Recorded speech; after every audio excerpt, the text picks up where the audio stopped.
Hello students, welcome back to Verma classes.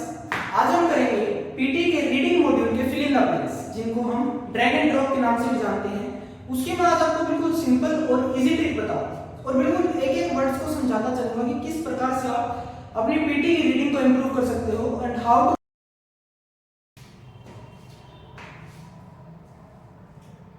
तो चलिए students, हम स्टार्ट करते हैं पीटी की रीडिंग, जो कि है fill in the blanks, simple वाले जो ड्रैग एंड ड्रॉप होते हैं।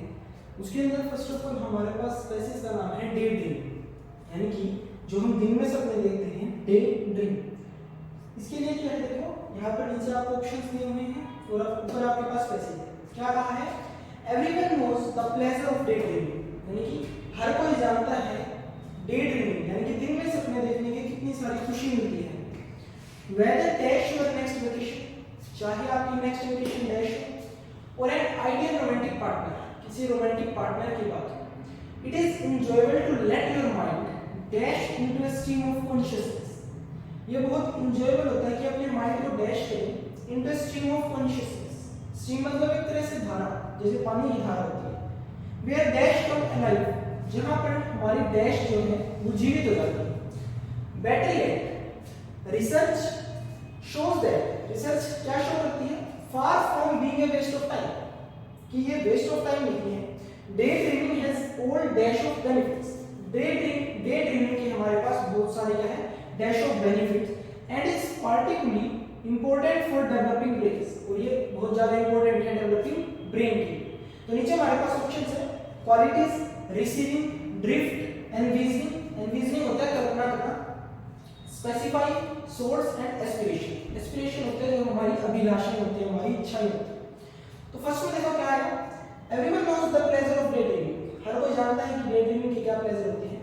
Whether dash your next vacations, whether क्या करेंगे इसमें से, देखो क्वालिटीज नहीं, रिसीविंग, ड्रिफ्ट, एनविजनिंग। फर्स्ट में क्या जाएगा?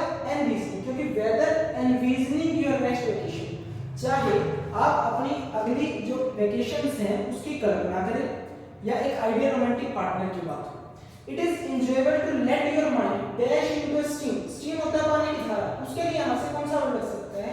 ड्रिफ्ट, ड्रिफ्ट का मतलब होता है बहना। तो यहां पर क्या आ जाएगा? To let your mind drift into a stream of consciousness where dash come alive, जहां पर हमारी क्या चिंता होती है? क्वालिटीज, रिसीविंग, स्पेसिफाई, सोर्स या एस्पिरेशन। तो यहां पर क्या आ जाएगा? वेयर एस्पिरेशंस कम अलाइव, जहां पर हमारी जो सभी इच्छाएं हैं वो जीवित हो जाती है। आगे, better research shows that far from being a waste of time, daydreaming has all dash of benefits, all dash of benefits। तो क्या आ जाएगा? all sorts of benefit, हर तरीके की उसके अंदर क्या है? बेनिफिट है। तो यहाँ से आएगा हमारे पास all sorts of benefit। Hope आपको क्लियर हो गया होगा।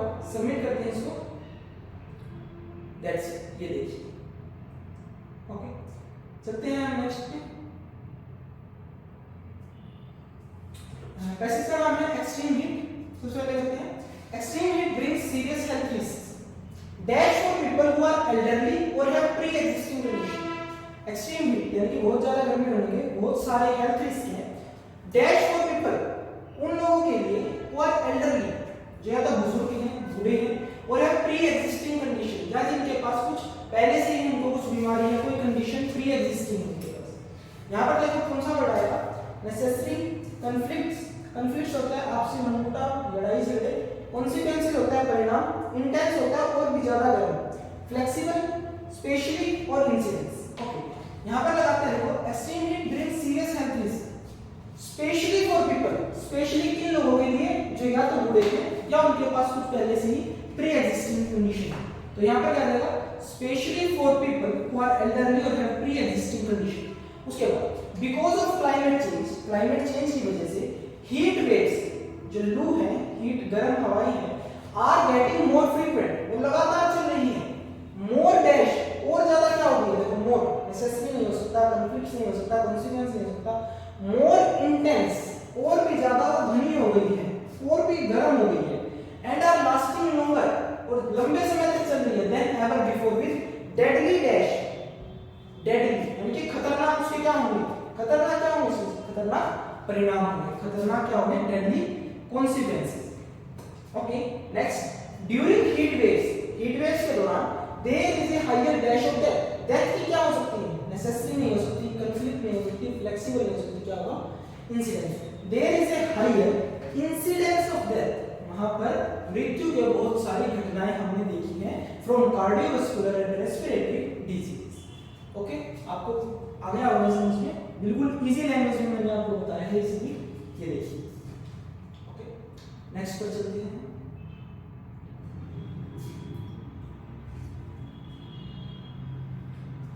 आगे हमारे पास पैसे था रेनबोस। ओके, करते हैं इसको कंप्लीट। उससे पहले नीचे वाला देख लेते हैं। स्टोकिंग होता है स्टोक करके रखना, सिमुलेट मतलब इमिटेट करना, अफेक्टिंग पोटेंशियली यानी कि संभावित तरीके से, सिग्निफिकेंटली प्रिजर्व बचा कर रखना, मोर्फ मतलब डिफरेंट। ओके, रीड करते हैं।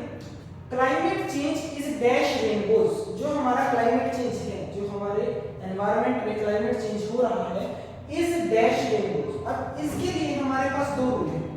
अगर इसके बाद कभी वर्ब आती है तो या तो उसके पीछे वर्ब की थर्ड फॉर्म लगेगी या फिर वर्ब के पीछे आईएनजी लगेगा। अब यहाँ पर थर्ड फॉर्म तो किसी के अंदर नहीं है, आईएनजी है, किसके अंदर है, स्टोकिंग, अफेक्टिंग, दैट्स इट। तो क्लाइमेट चेंज, जो हमारा वातावरण चेंज हो रहा है, is dash rainbow, is stocking rainbow, क्या वो रेनबो को स्टोक करके रख रहा है, या अफेक्टिंग रेनबो, तो that's answer is affecting rainbow. Climate change is affecting rainbows. Now we know that's true, says Carlson, the lead author on a paper which used computer models, जिसने क्या use किया, computer models to dash future rainbow. Computer models को use किया to dash future rainbow. Future rainbow को क्या करें, देखो, to dash, उन्होंने उनकी क्या की, सिमुलेट, क्या हो जाएगा, सिमुलेट फ्यूचर रेनबो रेडिकलेशन, यानी कि उनको फ्यूचर रेनबो के बारे में एक तरह से इमिटेट करके रखा। उसने यूज क्या किया इस चीज के लिए, कंप्यूटर्स मॉडल को यूज किया। आगे रीड करते हैं। As major weather patterns dash, जैसे कि बहुत सारे अलग अलग तरीके के जो वेदर पैटर्न्स है हमारे पास, तो क्या आ जाएगा, मॉर्फ, क्योंकि डिफरेंट तरीके से होते हैं। As major weather patterns morph because of climate change, weather pattern अलग अलग हो रही है आजकल because of climate change. Many parts of the world, particularly places near to the coast like the Alaska or Siberia, will get more rain. Dash adding dozens more rainbow, उनके पास क्या है, बहुत ज्यादा रेन है। Dash adding dozens more rainbow, तो यहाँ पर क्या आ जाएगा, संभावित तरीके से, potentially adding dozens more rainbow rich rays by the end of the century. Hope आपको ये समझ में आ गया होगा। आगे चलते हैं, ये देखिए सभी ठीक है। नेक्स्ट करते हैं। नेक्स्ट है लावा। ओके, यहाँ रीड करते हैं। रेंडर सब्सटेंस फ्यूज, फ्यूज मतलब पिघलाना। इरप्ट, इरप्ट होता है धरती के अंदर से फूटना। नेविगेट्स, डायरेक्शन के लिए लगाते हैं। And model. ओके, रीड करते हैं next. Lava, lava is an incredibly hot dash, lava एक बहुत ज्यादा गर्म क्या है, दैट फॉर्म्स, जो बनता है, when magma from the earth's depth rises to the surface, जब धरती के नीचे से मैग्मा सरफेस तक आता है, एंड डैश वोल्केनो के द्वारा क्या होता है, दो जगह डैश है हमारे पास। सबसे पहले कहते हैं लावा इज एन इनक्रेडिबली हॉट, देखो इसमें क्या आएगा, सब्सटेंस, कि लावा एक इनक्रेडिबली हॉट क्या है, सब्सटेंस है। Okay, that forms when magma from the earth's depth rises to the surface, जब सरफेस तक आ जाता है magma, and dash throw a volcano, और क्या हो जाता है, धरती में से फूट रहा है, क्या हो जाएगा, erupts, erupts throw a volcano, it is so hot, ये बहुत ज्यादा गर्म है, that it can melt, and के आगे पीछे लगभग सेम बढ़ता है, जैसे यहाँ पे एंड है तो यहाँ पर मेल्ट किया हुआ है, तो हमारे पास यहाँ पर भी ऐसा कोई आएगा जो इससे मिलता जुलता हो, यानी कि इसके जैसा सिमिलर होगा, तो मेल्ट के लिए देखो क्या आएगा, fuse, it can melt and fuse solid rocks creating the awe inspiring volcanic landscape we see on earth. तो यहाँ से हमारा ये क्लियर हो गया, हम सबमिट करते हैं। ये देखिए सभी हमारे ठीक है। नेक्स्ट पे आते हैं। नेक्स्ट का नाम है डिसीजन पैरालिसिस। डिसीजन पैरालिसिस, सबसे पहले नीचे वाला ऑप्शन में करते हैं। फ्रस्ट्रेटिंग वे, वे के दो मतलब होते हैं, तो वेट करना होता है, एक वे का मतलब कंपेयर करना होता है। एसएस यूज करने की है indoctrinates, physical, prevents and manifest. Manifest का मतलब होता है अभिव्यक्ति, किसी चीज को प्रकट करना। प्रिवेंट्स का मतलब रोकना। अब रीड करते हैं पैसेज को। Decision paralysis is a state of over analysing a situation. Decision paralysis कब है? एक स्टेट है, कंडीशन की, जब हम किसी भी सिचुएशन को ओवर एनालाइज करते हैं, यानी कि बहुत ज्यादा सोचते हैं उसके बारे में। और decision of the point where it actually dash you from taking a decision. एक ऐसी कंडीशन आ जाती है यहाँ पर where it actually dash you, जो ये आपको एक्चुअली डैश कर देता है you from taking a decision. किसी भी एक डिसीजन लेने से आपको डैश कर देता है। क्या हो जाएगा? It actually prevents, it actually prevents you from taking a decision। ये आपको रोकता है किसी भी डिसीजन को लेने से। और it influences you significantly, और ये आपको प्रभावित भी करता है। Okay, this phenomena typically dash through inaction। ये जो फिनोमिना है वो टिपिकली डैश होता है through inaction, indecision and excessive tendency to dash the options। This phenomena typically, ये फिनोमिना आता किससे है? दिस फिनोमिना टिपिकली मैनिफेस्ट होता है प्रकट होना। तो यहाँ पर क्या आ जाएगा? This phenomena typically manifests through inaction, indecision and an excessive tendency. जब हम ज्यादा हर एक तरीके के ऑप्शंस और परिणामों को क्या करते हैं, यहाँ से देखो, फ्रस्ट्रेटिंग, वे, एसेस, एंडोक्रिनेट्स और फिजिकल। तो यहाँ से क्या ऑप्शन आ जाएगा हमारे पास? Weigh, tendency to weigh the options, यानी कि हर एक ऑप्शंस को हम कंपेयर करते हैं, कॉन्सिक्वेंसेस को कंपेयर करते हैं। You have a time before making up your mind. This experience can be dash and dangerous। dangerous जैसे देखो यहाँ पर एंड आया, फिर से आगे dangerous दिया हुआ, तो यहाँ पे बैक में देखो कोई मिलता जुलता और फिजिकल नहीं हो सकता, एंडोक्रिनेट्स नहीं हो सकता, एसएस नहीं हो सकता, क्या बचा? Frustrating. This experience can be frustrating and dangerous and it can affect your professional and even personal life। ये आपकी प्रोफेशनल और पर्सनल दोनों लाइफ में क्या कर सकता है? अफेक्ट कर सकता है। होप आपको समझ में आया होगा। सबमिट करते हैं इसको।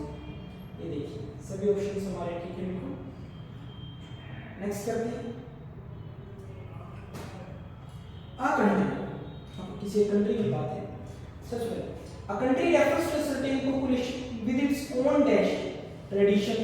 ट्रेडिशन मतलब रीति रिवाज, कॉमन कल्चरल बैकग्राउंड। इनका एक कल्चरल बैकग्राउंड होता है, एक तरीके के वहां लोग रहते हैं, उसको एक कंट्री कहते हैं। तो एक country refers to a certain population with its own dash, उसकी अपनी क्या होती है? Provide, recognise, proclaim, display, identity and record. तो उसकी क्या होगी? Its own identity, traditions and common cultural background. Most crucially of all, a nation needs to be dashed by other member of the United Nation।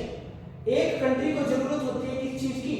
to be dashed by other members, कि वो क्या हो? other members। यहाँ पर B आया है, B के बाद क्या लगाएंगे हम? वर्ब की थर्ड फॉर्म। तो यहाँ पे क्या आ जाएगा? needs to be dashed, needs to be recognized, यानी कि उनको पहचाना जाए by the other members of the United Nation in order to be considered a country। अगर उसको कंट्री के बारे में हम मानिए। otherwise anyone with an island, अगर किसी के पास एक छोटा सा आइलैंड भी हो, और कोई भी हो सकता है, anyone with an island could dash themselves, वो अपने आप को क्या कर सकते हैं? क्लेम, यानी कि दावा कर सकते हैं कि souvenir leader of their own fabricated country. यानी कि किसी के पास अगर छोटा सा आइलैंड भी है तो वो भी क्या कर देगा? हमारे पास उस चीज को कर देगा कि दावा कर देगा कि themselves the souvenir leader of its own fabricated country। Hope so आपको समझ में आया होगा। मैसेज सबमिट कर देते हैं। ये देखिए बिल्कुल ठीक है हमारे सारे ऑप्शंस। नेक्स्ट पे रीड करते हैं।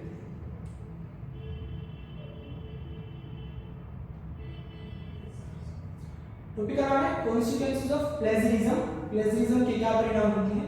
देखो, इन द एकेडमिक वर्ल्ड, किसी भी स्कूल से, किसी भी इंस्टीट्यूट से, किसी भी पढ़ाई से रिलेटेड पैसेज है, plagiarism by students is usually considered, plagiarism को अगर कोई स्टूडेंट्स के द्वारा किया जाता है, इज यूजुअली कंसीडर्ड, उसको माना जाता है a very serious dash, serious dash. नीचे ऑप्शन को classifying, state, expel, expel out होता है बाहर निकाल देना, ऑफेंस अपराध, फेलिंग मतलब कम, एसेस यूज करना, ओरिजिनेटेड जहां से कोई चीज ओरिजिन होती है, प्रकट होती है। Consider a very serious dash, तो वेरी सीरियस क्या होगा यहाँ से, वेरी सीरियस ऑफेंस, बहुत ही बड़ा अपराध है स्टूडेंट्स के द्वारा एक असोल्ट है, that can result in short term consequences such as a dash grade, grade मतलब मार्क्स, इनमें से कौन से मार्क्स हो सकते हैं, क्लासिफाइड नहीं हो सकता, स्टेट एक्सपेल नहीं, फेलिंग ग्रेड, क्या हो जाएगा, failing grade on the particular assignment और the entire course, if you are receiving a scholarship, अगर आपको एक स्कॉलरशिप मिल रही है, you may lose dash it, आप उससे अपना क्या खो दोगे, एक तरह से अधिकार खो दोगे, एसेस खो दोगे। If you are put on an academic provision as a result of plagiarism, plagiarism में even result in being dash from the institute, institute से आपको डैश किया जा सकता है, क्या किया जाता है, एक्सपेल्ड आउट, आपको बाहर निकाल दिया जा सकता है from the institution and can make transfer to another institution difficult. अब आपको सब क्लियर हो गया होगा, सबमिट करते हैं इसको भी हम, होप्सो स्टूडेंट्स आपको ये सब समझ में आ गया होगा। इसी तरह की और वीडियो के लिए मेरे चैनल को सब्सक्राइब करें और कमेंट डाउन करें अगर आपको कोई भी डाउट होता है, और शेयर करें इसको अपने फ्रेंड्स के साथ। Thank you very much for watching, thank you very much.